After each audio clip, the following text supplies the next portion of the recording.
Sekularisasi di negeri Muslim yang terjajah tidak berlangsung dalam kurun singkat, tapi merupakan proses panjang. Sejak awal kalangan kolonial menilai ancaman dari kuatnya jati diri Islam pada pribumi yang melawan penjajahan. Strategi kolonial meredam perlawanan dilakukan dengan pengalihan pribumi dari jati diri Islam melalui nativisasi. Nativisasi menggali budaya kuno sebelum Islam datang ke Nusantara guna mengalihkan Islam dari jati diri pribumi. Sekularisasi pribumi dimulai dari studi orientalis kaum kolonial penganut okultisme yang melaksanakan nativisasi. Nativisasi menjadi fondasi bagi organisasi okultisme seperti Freemason dan Teosofi dalam mempengaruhi pribumi.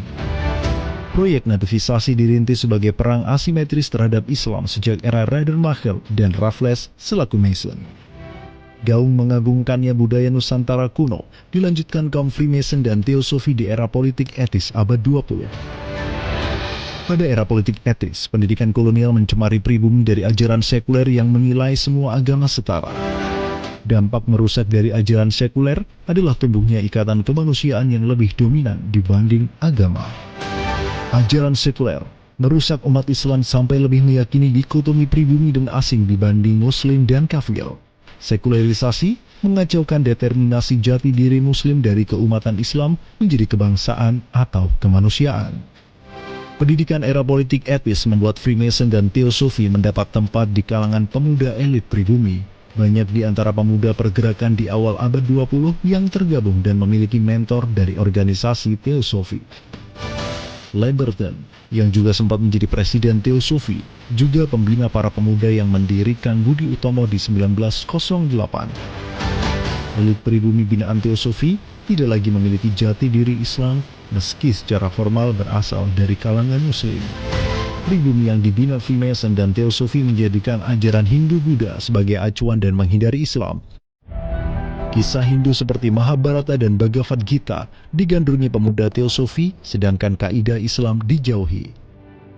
Jati diri yang beralih ke budaya Hindu-Buddha mengubah Muslim sebagai pribumi yang fobia dan antipati kepada Islam. Semula berasal dari Muslim, tapi karena dipengaruhi Teosofi, maka menilai Islam selaku bahaya bagi budaya leluhur.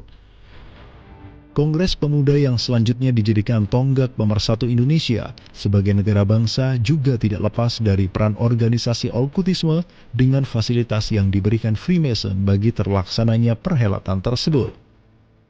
Demi mengarang mitos nasional, hasil kongres pun direkayasa agar seolah sakral menjadi sumpah pemuda oleh anggota Teosofi, sehingga muncul kesan kesatuan pribumi yang dominan, multikultural, dan netral terhadap agama. Kesatuan berdasarkan kesamaan tanah air sesungguhnya tidak mewakili aspirasi asli umat Islam selaku mayoritas penghuni negeri ini pada masa itu, tapi aspirasi elit pribumi yang tertanam paham netral agama atau sekuler dari barat. Pembaratan dengan tumbuhnya paham kebangsaan menimbulkan watak agnostik dalam kalangan intelektual didikan kolonial, sehingga mereka pun mendapatkan kecaman dan perlawanan dari pemuda pergerakan Islam di masa itu. Elit pribumi makin tertanam jati diri kebangsaan dan nativisasi setelah bersentuhan dengan organisasi okultisme. Meski bukan anggota, pemikiran sinkretis Soekarno terbentuk dari sang ayah selaku tokoh Teosofi. Hatta, walaupun bukan anggota, tapi berutang budi ke lembaga beasiswa dari Teosofi.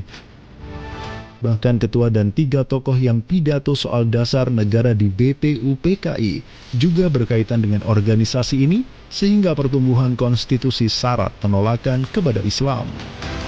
Bila pribumi yang dipengaruhi organisasi okultisme bukan kalangan yang berpengaruh, tentu tak berdampak besar. Masalah yang terjadi, justru para pemuda binaan Freemason dan Teosofi kemudian menjadi tokoh-tokoh nasional.